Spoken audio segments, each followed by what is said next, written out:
Ассаламу алейкум. Это интеллектуально-познавательная телеигра «Эрудит» и я ее ведущий Рамзан Абуев. Сегодня у нас в гостях преподаватель Чеченского государственного педагогического университета Адам Нинигов и студент ЧГПУ Адам Джамаев.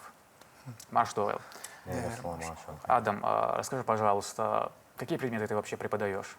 Я работаю на кафедре чеченской филологии Чеченского государственного педагогического университета. В этом семестре у меня нагрузка только дисциплина современный чеченский язык. Преподаю на профилях русский язык, чеченский язык и на профиле чеченский язык и английский язык.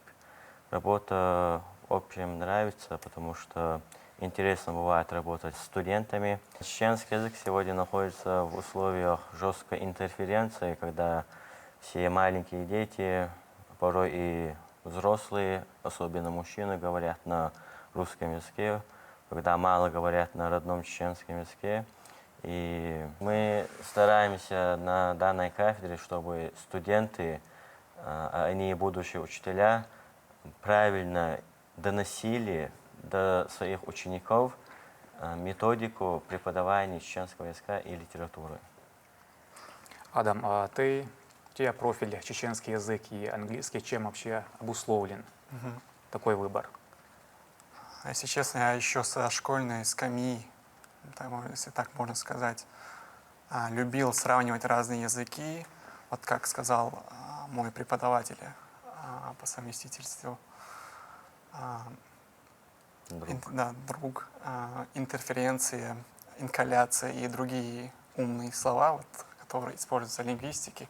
Эти слова мне в школе были пока еще не знакомы, но когда я поступил в университет, я узнал все эти слова. Но то, что в чеченском языке есть различные слова, заимствованные из других языков, таких как арабский, тюркский языки, английский язык, русский язык, я это все знал. И вот я хотел бы привести пример, аналогию провести между чеченской грамматикой и грамматикой английского языка. Например, есть в английском такое правило, как глагол to be называется. На русском, если мы переводим дословно, то, например, he is a doctor. На русский переводится как он есть доктор, но на чеченском она переводится как и луарву. То есть на чеченском она звучит лучше, чем на русском. Например, мы же не говорим на русском «он есть доктор». Классовый показатель выполняет роль to be. Это. Кстати, интересное сравнение, это параллель. Как вы думаете, до какого вопроса вы дойдете? Мы уверены в своих силах, рассчитываем до последнего вопроса. Надеемся, что смогем, как говорится. Давайте на этой оптимистичной ноте начнем нашу игру. У нас 10 вопросов и 3 подсказки, из которых вам необходимо выбрать оптимальный для вас 2. Это 50 на 50, право на ошибку и звонок другу. Право на ошибку и... Звонок другу. Право на ошибку и звонок другу. И первый вопрос звучит так. Кто возглавил народно-освободительное движение в Чеченской Республике в марте 1785 года? Имам Шамиль, шейх Мансур, шейх Мурза Окотский, Бейбулат Таймиев. Сложный вопрос. Уже первый. Март 1785 года. В то время был шейх Мансур. Точно не имам Шамиль. Шейх Мурза Окотский. Шейх Мансур. Народно-освободительное движение. В ЧР там говорится. Шейх Мансур. Я склоняюсь к варианту Б. Шейх Мансур. Я солидарен со своим преподавателем. Посмотрим. Вопрос принят. Шейх Мансур – военно-политический и религиозный деятель, исламский проповедник, военачальник, первый имам Северного Кавказа. Предводитель Народно-освободительного движения горцев Северного Кавказа 1785-91 годов, известен как первый кавказский революционер. Его именно деятельность, она сперва началась в Чеченской республике, уже потом, конечно, перешла и в другие регионы Северного Кавказа. Абсолютно верный ответ. Слава Богу. Второй вопрос. Как называются башни-близнецы, встроенные в выемку скалы? Аргунские, Кичихоевские, Ушкалойские, Хемойские. На этот вопрос я ответ знаю, точно Ушкалойский. Приятно видеть Хримоевский, я сам выходец из Тейпа Хримой. Ну, Ушкалой, Да, правильный вариант С. Да. Ушкалойский. Да, Ушкалойский. Еще там между двумя селениями Гучумкел на чеченском, не знаю, как на русском, и Ушкалой, вот, и Тумкалинском районе вот эти башни-близнецы находятся. Я еще читал, что эти башни-близнецы датируются 11-12 веком, что ли, вот. И вот где-то в 13 году, по указанию нашего главы, были они реставрированы, если это можно так сказать. Ответ С. Да. Башни, встроенные в выемку скалы, находятся на правом берегу реки Чанты-Аргун. Они четырехэтажные, высотой около 12 метров. И называются они Ушкалойские башни-близнецы. И они своеобразной архитектуры, имеют 3 стены, четвертой стеной служит скала. И сложены из хорошо обработанных на известковом растворе камней. Кровлей же служит каменный козырек скалы. И такие башни, которые встроены в выемку скалы, они считаются самыми древними. И третий вопрос. Кто такой Увайс Ахтаев? Баскетболист, футболист, дзюдоист, борец. Адам, наверное, даст мне шанс сказать ответ. Как я знаю, Увайс Ахтаев — это самый высокий войнахский, чеченский баскетболист, который где-то ростом более 2 метров. Вроде так, да. Баскетболист. Да. Адам, ты согласен? Да, конечно. Абсолютно верный ответ. Баскетболист, член сборной команды СССР. Пик спортивной славы чеченского баскетболиста пришелся на период сталинских репрессий в 40-х годах. Из-за своей национальности и ярлыка спецпереселенца ему не удалось полностью реализовать свой талант. Из-за преграды со стороны власти Увайсу не довелось участвовать в чемпионатах мира и Олимпийских играх. Его уникальные физические данные не ускользнули от внимания авторов книги рекордов Гиннесса, куда он был занесен. Его рост 2 метра и 36 сантиметров. Четвертый вопрос. Где традиционно строили жилые башни? На возвышенных местах недалеко от источника воды, недалеко от улицы, рядом с домом родителей, возле пастбищ. Традиционно строили жилые башни. Жилые. Ну, логический вариант А, на возвышенных местах, недалеко от источника воды, потому что нужно было в то время, было небезопасно, и нужно было предвидеть врага, когда он наступает. Может, жилые, там вот, может, в этом слое загвоздка заключается, так как боевые башни тоже были, то есть они для врагов, чтобы его видеть. Но другого варианта я что-то не вижу подходящего. Ну, самый логический там вариант А. Да? На возвышенных местах, недалеко от источника воды. Источник воды понятно, но возвышенные Не места. всегда, например, строили дома рядом с домом родителей, например. Вот меня смущает вариант возле пастбищ. Пастбищ, да. Так как в жилых башнях также были места для скота, первый этаж, мне кажется, или Но сложно. в то время, не знаю, в то время, если смотреть сегодняшние, ныне действующие башни, все они расположены, например, на полянах. Нет Да. так, как в городе, нету, например, тротуаров и так далее. Ну, Я склоняюсь к варианту А, Адам. соглашусь. Согласитесь. Да. Может, Подождите. Подсказка. Подсказка. Какие у нас были подсказки? Право на ошибку и звонок другу. Может, звонок другу в следующий раз, а сейчас право на ошибку? Как ты думаешь? И сложно даже в этом выборе. Тоже смог бы это знать точно. Есть предположение? Звонок другу? У меня нет предположения, кому позвонить. Есть? Можем Ну, выбрать. Мы бы оставили эту подсказку на... Может, ошибемся? Там это слишком неоднозначный вопрос, поэтому, наверное, ошибка. Ошибка. Может, Или все-таки А выберем? без подсказки А выбрать? Возле пастбища. Не знаю. Давай тогда А. Меня это вообще не смущало. После того, как ты сказал, я что-то засомневался. Самый логический аддукт. Да, давай. Я просто... Это будет слишком легко, если это будет А. Ну давай, на страх. Ну, это четвертый Риск. вопрос. В принципе, не должно быть Да, ничего ну, сложного вариант пока. А. Ответ принят. Да. Жилые башни строились на возвышенных местах недалеко от источника воды. Нередко к башне подводили потайной водопроводы на случай военной опасности. Это в случае осады, а также, чтобы иметь возможность осматривать прилегающие территории. Адам был абсолютно прав. Пятый вопрос. Что дарили лучшему другу в старину? Бурку, кинжал, папаху, черкеску. Бурка в старину чеченцев считалась таким ценным подарком. И Да, бурку. Кинжал тоже Кинжал считался щас дорогим тоже дарят, подарком. да. И сейчас, и тогда. Здесь дарили бурку. А почему не папаху, символ чести и достоинства?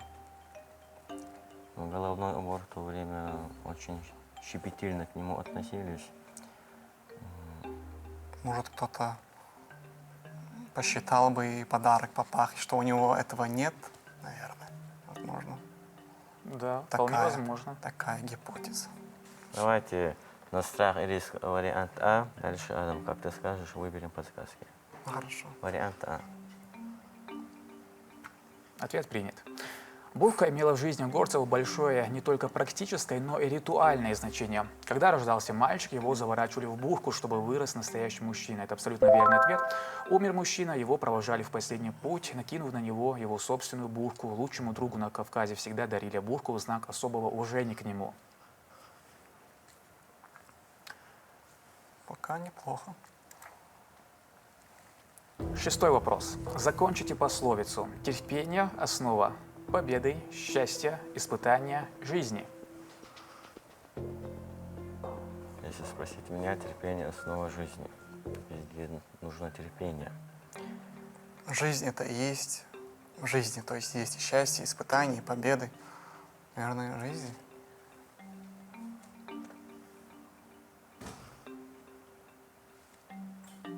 Собор, ламбекан. Вот если вот это что вроде этого было бы, то Это чеченская да? пословица, она просто переведена на русский. Сейчас тогда хорошо, что вы сказали.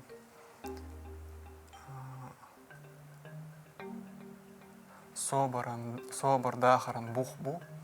В произведении Сулейманова, Дахран Генш, там Бърт, Собор, Ирс, Дерме. Что тут сега? Может, все входит в жизнь. Право на ошибку. Почему бы не воспользоваться такой подсказкой? Может, воспользуемся. Обидно на таком простом вопросе. Да. Давай выберем жизнь и закончим на этом свою жизнь. Адам, ты думаешь, что это жизнь? Да, А ты? Жизнь, я тоже склоняюсь к варианту Д. мы больше склоняемся к жизни. Жизни. Терпение – основа жизни. Ну, в принципе, я согласен, что почти что все эти варианты ответов, они там подходят, конечно. Вы не ошибетесь, если возьмете право на ошибку. Если мы выберем право на ошибку, там и Б, и Д останется. Это право на ошибку подразумевает собой, что вы даже ответив неправильно, проходите дальше. Мгм. А. То есть варианты не исчезают? То Нет, есть, это если уже мы- тогда 50 на 50. будет. Кто хочет стать миллионером, пересмотреть. Давай жизни выберем. Все равно проходим. Воспользоваться А. подсказкой? Да. Ну, на 7-й нормально будет. Давай Прогорит. тогда. Подсказка. Подсказка Берем право на подсказку. ошибку, Да, и да. ваш ответ Жизни. Д. Эх. Ответ принят. Терпение – основа победы. Я знал. Есть такое слово, собрано на чеченском языке и сабра на арабском. И на самом деле сабра – это больше, чем просто терпение. 7-й вопрос. Как называлось подразделение, в котором воевали чеченцы в Первой мировой войне? Гренадерские полки, стрелковые полки, Кавказская туземная конная дивизия, уланские полки. Ну, тут ответ очевиден, мне кажется. Из всего этого нам знакома Кавказская туземная конная дивизия.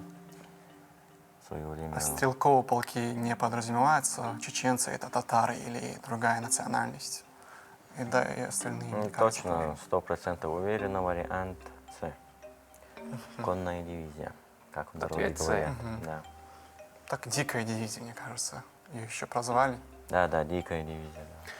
Да. В годы Первой мировой войны основной ударной силой вооруженных сил стала Кавказская туземная конная дивизия, состоящая из представителей народов Северного Кавказа. Позже всемирную славу и известность они получили под названием «Дикая дивизия». Абсолютно верный ответ. 8-й вопрос. Какое село Чеченской Республики самое большое по площади? Автуры, Знаменское, Старый Атаги, Серноводское. Ну, Тоже нелегкий вопрос. старые это какие-то же из Я этого села, сам со по-моему. старых Атагов, из старых Атагов. Ну, Старые Атаги — большое село. Но я не был в Знаменское и Серноводское. Знаменская находится рядом с нашим районом. Это Натеричный район, да? Да, Знаменская, да, Натеричный. Натеричный район сам по себе большой район. И Районный центр Натеричного района. Автуры, Автуры тоже большое село. мне кажется, не больше, чем Старые Атаги. Не больше. Ну, один. Серноводское тоже большое село. Ну, точно, это не Знаменское, конечно. Атар, это чеченское слово, переводится как низменность. Низменность всегда больше, мне кажется. чем- Да, исходя из Ну, и этого... Знаменское не горное село, мне Нет, кажется. на да. равнине, это А. песчаное место. Я В слышал, принципе, все эти 4 села расположены на равнине.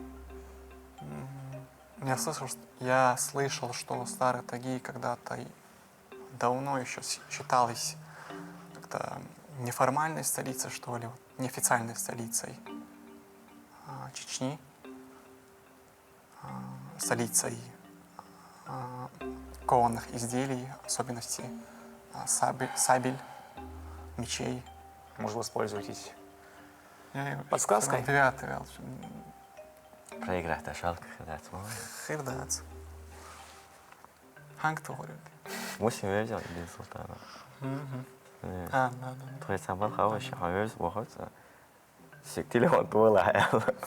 Бля, ну солнце. Хаживаешь, да, твой вышится. Кто, не говорю, вообще кто лаял, если что. А если не возьмет человек, можно к другому? Да. Давай попробуем.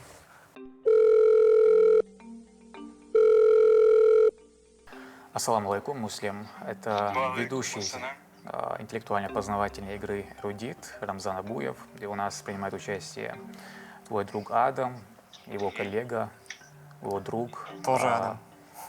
И у нас, значит, на 8-м вопросе они немного сомневаются в своих силах. Можете им помочь? Конечно, смогу. Все, я передаю телефон. Муслим, ассаламу алейкум. Алейкум ассалам. У нас времени сколько? Сразу к делу, Муслим. Ага. Вопрос, какое село Чеченской Республики самое большое по площади? Автуры, Знаменское, Старые Атаги и Серноводское. Это как знаток чеченской литературы. Должен знать. Сразу скажу так, Знаменская, под какой буквой там? Да, пункт Б. Да, Знаменское самое большое село в нашей республике. Дигду, Муслим, рейс хил. Максимально Хилдел, Эхтубел. Амин, Муслим. Но- Об этом я и говорил. Население может быть меньше, но... Хотелось бы территория выбрать больше. Старые Таги, не знаю почему, но Потому что ты из этого села. поэтому не Логично. знаю. Ну, мы доверимся Муслиму, он знаток чеченской литературы. История тоже, да? Да, и история. Пункт Б, Знаменская, вариант Б. Ответ принят. Сельское поселение Знаменское является самым большим селом на территории Чеченской Республики. Это абсолютно верный ответ. 9-й вопрос. Где находится самая древняя мечеть в Чеченской Республике? В Никорое, Терлоевского ущелья, в селении Белготой, около озера Кизиной, в Нашхе.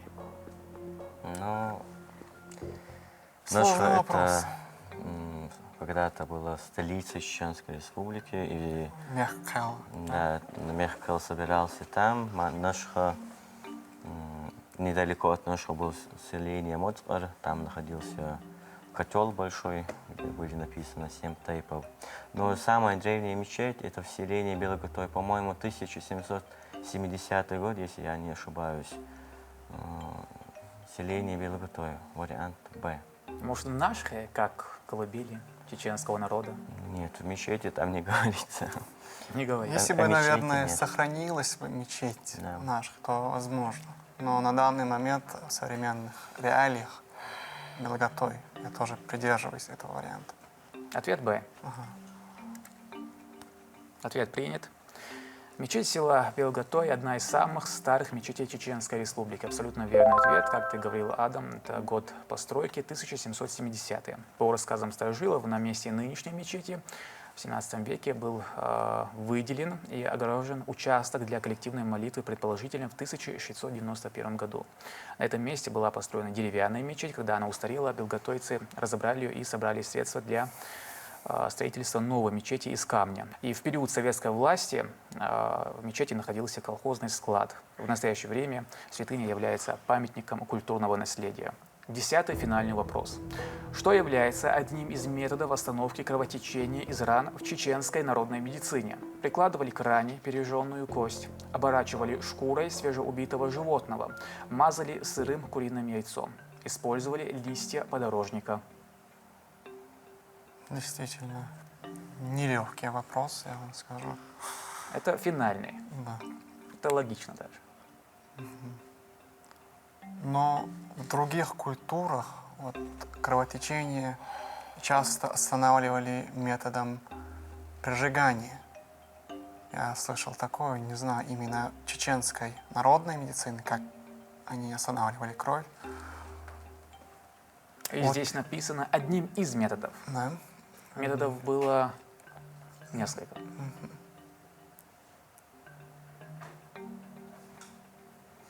В любой непонятной ситуации чеченцы использовали листья подорожника. Может, вариант. Как Д. русские, да? Ну, точно не сырым куриным яйцом, на мой взгляд. И Ну, если даже использовали, как они останавливали кровотечение, я кровотечение. не знаю. Например, пункт Б, пока... Шкурой они могли перевязать какую-то рану. А если возможно. нет свежеубитого животного, может, Может, они время же держали. уйдет, пока они Но уйдут, у них, зарежут. наверное, хранились кости, по-любому. Я про вариант Б. Да, Кэцос. Вообще, мне кажется, более логичный вариант А. Если провести аналогии с другими народами. Но тут может быть и не этот вариант. А подсказок у нас не осталось, да? Ну, использовали листья подорожника? Скорее всего, нет. Так как это больше к русской народной медицине, мне кажется. Есть место и в чеченской, да, в народной медицине, когда используют листья Ну, я подорожника. просто не представляю, как они листьями подорожника. Ну, здесь я прислушаюсь к твоему мнению. Пункт А. Я тоже, Давай не тоже думаю. спешить. Время. Так как это финальный вопрос, и вот на Может, финальном... есть подвох там. Да, вот я тоже думаю. Пережженная кость. Я правильно понимаю формулировку? Да.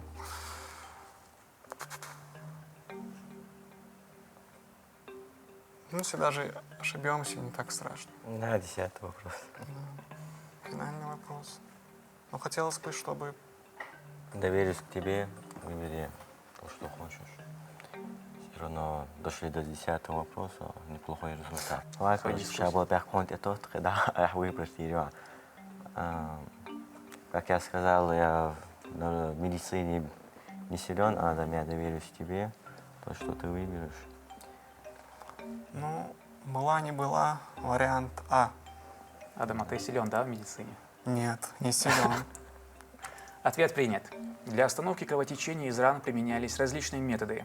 Кровоостанавливающий порошок, состоящий из 2 частей сушеных чернильных орешков и 1 части сосновой смолы, который насыпался толстым слоем на рану, которую завязывали плотной повязкой. Для этой же цели насыпали золу, грушевую муку, прикладывали к ране и пережженную кость. Абсолютно верный ответ. Смоченную в холодной воде тряпку. Как крайнее средство применения прижигания раны сосуда каленым железом. И вы абсолютные победители. Ура! Вот так вот. Это не оказалось и так уже страшно, да? Да. И победителям у нас небольшие призы.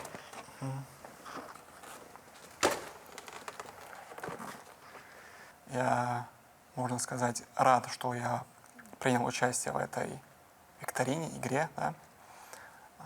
Получил дозу адреналина. Мне кажется, что вопросы, которые были для нас чутка сложными, мы их изучим еще глубже. И это нам поможет в последующем на других викторинах, на других каких-то конкурсах, можно сказать. Хочу выразить огромную благодарность студии, вам, как ведущему, операторам и, конечно же, нашим преподавателям, да? Спасибо вам, Рамзан, за то, что нас пригласили. Вопросы были очень интересные. Я присоединяюсь к словам благодарности. Хочу благодарить вас, операторов, всех, кто причастен к этой игре, также телерадиокомпанию «Россия-1 в войнах». Игра была очень интересной. Но мы, конечно, сомневались, но все равно у нас была цель дойти до финального вопроса. Я также благодарю Адама за то, что пришел со мной. И Муслима, который нам помог, ответил на вопрос. Да, он мой коллега, мы вместе работаем. Ну, игра удалась, на мой взгляд. Да. У нас изначально была какая-то тактика, и мы ее придерживались. И Она дала результаты. Да, она дала результаты. Вот Адам сам по себе скромный человек. Он, я как говорил, мой преподаватель. Он про себя это не скажет, конечно, но он является победителем регионального конкурса «Нохчимет Тюэл Хехархо». Да, вот это я хотел, чтобы Да. где-то запечатлели. Конечно. Это имеет место. Да. Это мы Быть в этой оставили на программе. десерт в конце, чтобы сказать. Да. Я рад, что вы приняли приглашение и пришли, и горд, что вы выиграли. Далдия Бертюэл и Ларес Хилшишин. Это была интеллектуально-познавательная телеигра «Эрудить», и я ее ведущий Рамзан Абуев. Если вы хотите принять участие в нашей игре, пишите и звоните на номер, который вы сейчас видите на своих экранах. Андикюэл Маршайл.